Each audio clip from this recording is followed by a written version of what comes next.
I've popped down to Kirkcaldy to talk to Andy and Jennifer Gill. Hi Andy, hi Jennifer. How have you been finding lockdown?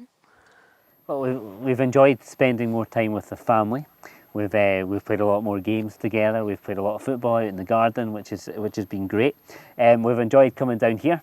Our walks have been fantastic. Being down by the sea, it's been great to get out on the coastal path and watch the seals and the other wildlife that's here. It's been great. And it's also been good to see the schoolwork they've been doing and to be doing a little bit of work with them for school, which is something that we don't usually get to do. So family life has been good, and it's been great spending more time with the family together.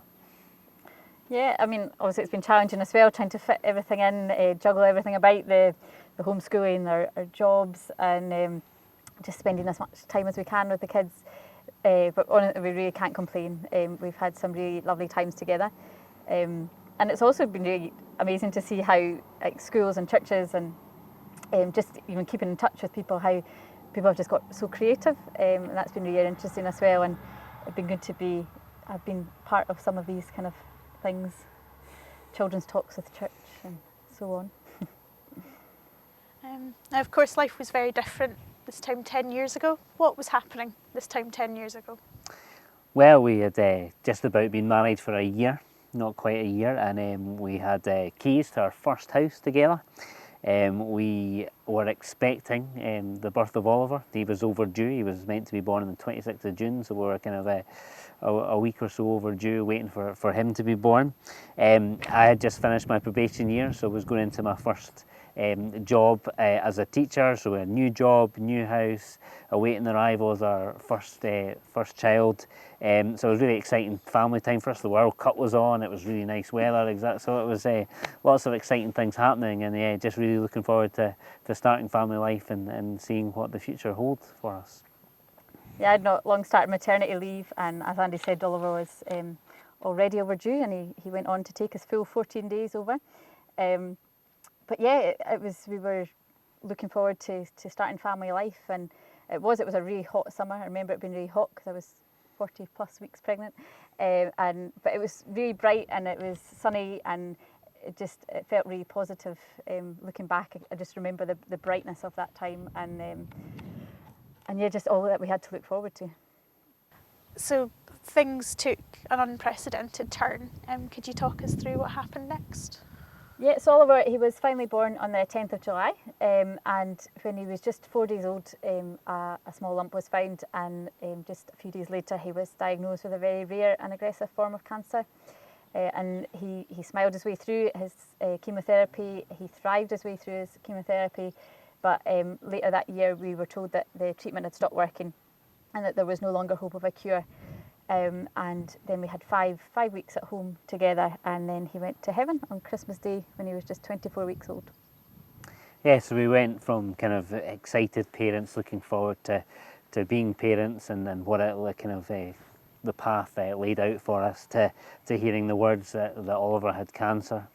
And then further down the line it was, well, actually there's now not any hope of a cure for Oliver, and it was devastating, and it left us kind of questioning what our plans were for our life and what we were supposed to do now. And yeah, it was just a really difficult time for us. You've since set up LoveOliver, a charity. You're wearing the t-shirts today. Can you please tell us about the work that LoveOliver does? Well, we had got a collection from Oliver's funeral. People had said, we can do a few events for us, we can do some running events for you, raise some more money, etc. So we had this money, and we kind of were thinking about what we could do with it. We wanted to do something, either for the nurses or the doctor who looked after Oliver, or to do something with it. At the same time, we thought it would be quite nice if we could keep his name going, a kind of legacy for him. So we spoke to Oliver's consultant, and he had a wee chat with his colleagues throughout the UK, and I think they decided that Newcastle University would be a good place for our money to go towards.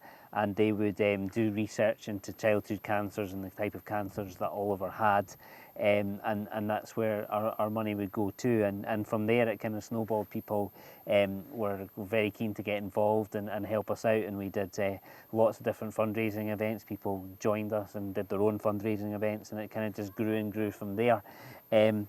And so a lot of our money goes to Newcastle University for the research, as I've said before. But having gone through the situation ourselves, having gone through this with Oliver, we kind of wanted to help out other people, other families that were going through similar situations, and we kind of know the difficulties that it brings and kind of what things are quite helpful.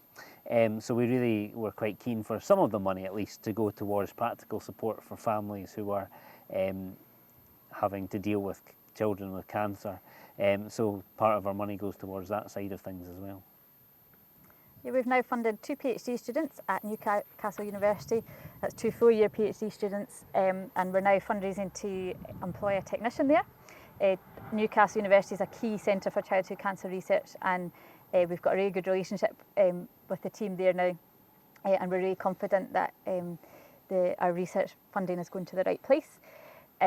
And we support all childhood cancer families in Scotland now. Initially it was just Edinburgh Hospital because that was our hospital, but as the charity's grown over the years, we've been able to expand to now cover Scotland. So that's about 150 new families every year, and we support them in a number of ways. For example, a lot of it's financial support. When your child has cancer, you're living away from home, often for long periods of time. It's often far away from home because it's Aberdeen, Glasgow or Edinburgh. Parents have to give up work. If there's siblings involved, there's a lot of travel. There's a lot of additional costs, but you're still having to pay the bills and normal things. And when your child has cancer, you shouldn't have to worry about these kind of things. So being able to support them financially is great. We work closely with the clinic sergeant social workers at the hospitals to provide these grants. Another thing that we do is to provide healthy meals for parents. We know ourselves, we didn't want to leave Oliver for any length of time to go and cook meals, and we know it's a big problem for many families. They end up just living off takeaways and snacks because they don't have the time or energy to go and make meals for themselves, and it's certainly not top of your priority list. So through a partnership with a company called Cook, we order these meals, they get delivered to the families, and they're quick to heat up when they get the chance to, and it just takes away some of the time and cost and energy that's involved in preparing healthy meals at such a time. Another thing that we are pleased to be able to provide is quality digital thermometers for each of these families. They're vital. It's a vital piece of equipment that every family needs. It would be another cost for them, but it's also a really specific type of thermometer. So being able to just have them ready to give the family when they're ready for it is great, and they're used many times a day during treatment and beyond, because a high temperature in a child with cancer can be life-threatening. So the thermometers are therefore potentially life-saving, and it's such a practical way to support families. I think for us it gives us a really good positive focus. I think the name LoveOliver, for us it kind of means that the help is coming from love from Oliver, but it's also love for Oliver at the same time. So it helps us to kind of deal with that, I suppose. It gives us a positive focus for it. At the same time, we are still Oliver's parents, and we still think of ourselves as Oliver's parents, and that's not going to change whether Oliver is here or not. And like any decent parent, we just want the best for our kids, and starting up the charity and seeing it grow, I think, is the best way that we can be parents for Oliver. So it's helpful for us too. We didn't set out to start up a charity, but as Andy was saying, it has grown over the years, and we see it as it's providing help for now to the families, but also hope for the future through research. And for as long as it's doing that, then we will do as much as we can to keep it going and to keep it doing as much as it can. I've given up my job as a teacher to be able to give more time to the charity, because we're just seeing the impact it's having on these families and seeing the progress that's been made in research. It's just so important, and we will always want to do as much as we can because of what's happened to us. So what do you hope the PhDs will achieve? Obviously, cures is the ultimate goal. Too many children are still dying from cancer, and that's not good enough. And we want to make a difference to the future for children with cancer. But obviously, with research, it's take many years, and cures are probably still a long way off. But we are pleased to be part of the process and getting there one day. But so in the shorter term, it's more about gentler treatments, because we know through what we've seen ourselves and what we've seen through following so many other families' journeys over the years, is that the effects of treatment are just horrific, and these children deserve so much better, and so do their parents who have to watch them go through so much.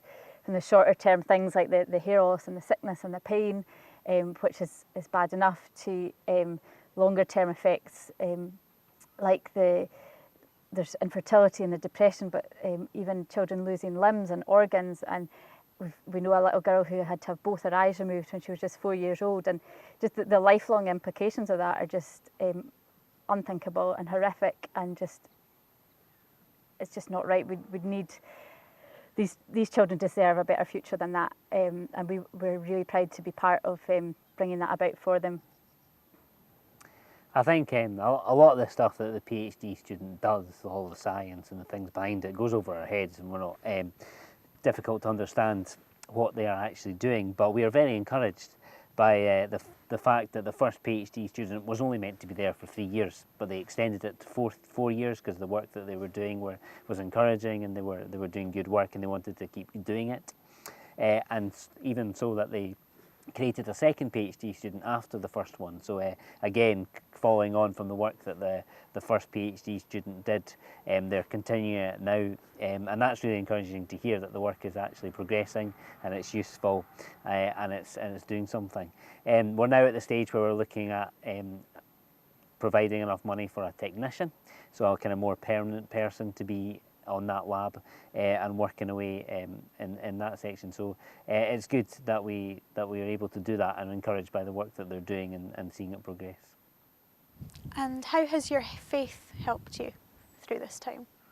Well, to start with, we had a lot of questions. It was, well, how is our plans changing? What is our plans for our life? And we kind of, as we were going through the journey, we were kind of thinking, well, actually, maybe now that there's no hope of a cure, maybe God's going to heal them, and maybe we'll be able to bring over to the churches that prayed for them and show them, and it can be a good celebration.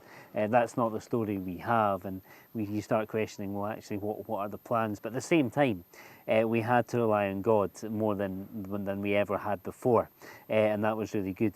And I remember one point when we were upstairs praying together as a family, and I was praying, and at that point I had to stop, because God's presence was there, and it was so intense that I had to stop talking. And it was just a way that God was showing that He was there with us, and I've never felt His presence like that before or since, which has been really nice. Yeah, I mean, we can see that God was there right through our whole journey with Oliver, during his life and since his death. Just from things like having us in the right jobs at the right times. At the time Oliver was starting treatment, Andy was starting a job in Dundee, and he'd been placed in a school in Dundee, and we wondered why couldn't he have got one closer to home when when Oliver and I are going to be in Edinburgh so much.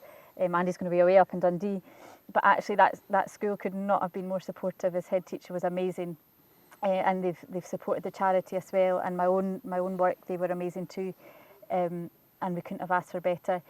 And also, just like the people that have been in our lives, I think most significantly, our medical team on the Fife side of the bridge included a consultant and 2 nurses from New Craig's Church, the church we're now members of.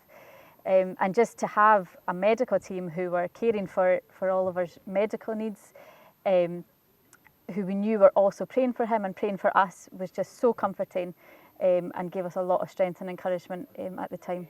And the fact that they were there for us during his treatment, but also on Christmas morning, the 3 of them were with us, and we'll never forget that. And it's definitely not it's not a coincidence. We know that God's hand's been at work in all these kind of things. And God has been with us throughout the whole story with Oliver, but he's still with us today, and we recognise that he was throughout that time, but he's with us just now as well. To me, it reminds me of the story of the 5 loaves and the 2 fish, where the wee boy had his 5 loaves and 2 fish, and Jesus asked the disciples, well, what have we got?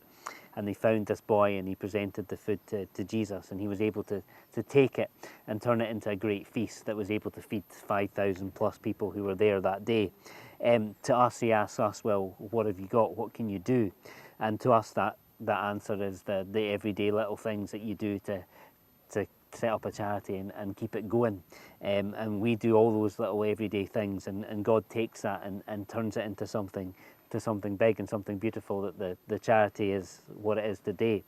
And it has grown, and many more people have kind of taken on and helped us out with it. And it's nice to see that it still is continuing to impact many lives.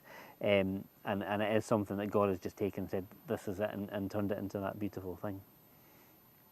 Yeah, I don't think we'll ever understand the reasons for what happened. I mean, our prayers were obviously not answered in the way that we so longed for, but they were answered in the way that is somehow right for us. We prayed hard for Oliver's healing along with many other people across the world, and he didn't answer the prayers in the way that we wanted, but we know that he always answers prayers, and that he is always good, even when they're not answered in the way that we want them to be. I think we're so used to hearing people say that, God is good because he's answered our prayers, but actually we're saying that, well, our prayers weren't answered in the way we hoped for, but God is still good. He's always good, even when things feel pretty horrible and pretty rubbish. He's definitely still good. There was one occasion we led the evening service at Leven Baptist Church one night, and we talked about our story, and we finished it by using a song from Casting Crowns called Life Songs. And we talked about how this was a bit like Oliver's life song, and it was a song that was being played out, and it was played out to God, and he could hear it, and hopefully he would be very pleased with it. And also a song that would be played out to other people, so people could hear it and hear the story of Oliver, and hopefully point them to Jesus at the same time. So we finished the service by saying that. And a lady came up to me at the end of the service, having had a dream the night before, and she had no idea what this dream was about until she came and heard what we'd been talking about. And then she said to me, there was this little boy up in heaven, and he had musical instruments, and God kept passing him more and more musical instruments, and his band kept growing and growing, and the song became louder and louder. And to us that was a real encouragement of, I don't know what you think about visions, I don't even know what I think about visions, but to me it was a real encouragement that God was there and saying, well, actually this is the work that you've been told to do, this is the work that you have been called to do, and you're doing it, and it's what you should be doing, and it's growing bigger and bigger, and the song is being louder and louder, and it's a good example to other people. We used to sing the song, "The Lord's My Shepherd," to Oliver at bedtime, and the words of the chorus are actually written on the foot of his headstone. I will trust in you alone, for your endless mercy follows me, and your goodness will lead me home. And home's always been a really strong theme throughout our story. Whenever the doctors would ask us if we had any questions, when can we go home, was always right there at the top of the list. Whether or not that was the kind of questions they were looking for, I don't know. But we were just always so desperate for time at home with Oliver and as a family. And for us, the idea of the promises of heaven just give us so much comfort and strength that the next time we're at home with Oliver, it's going to be forever. It's going to be without any pain and sadness, and our family's going to finally be complete. There's another song, Blessings by Laura Story, that includes the words, when darkness seems to win, we know this pain reminds our hearts that this is not our home. And I think what we've been through just reminds us that thankfully this isn't our home, and that darkness has seemed to win, but darkness can't win because the light shines in the darkness, and the darkness can't overcome it. And we know that we're journeying home to heaven, and to live in the light of those promises just really changes things and gives us such a positive focus. And we're thankful for Oliver's little brothers, Micah and Rory, and just for the work of the charity, and that it is all, as we've been saying, it's we can see God's hand at work throughout it. at every step of the way, and we know that it is all leading us home to heaven.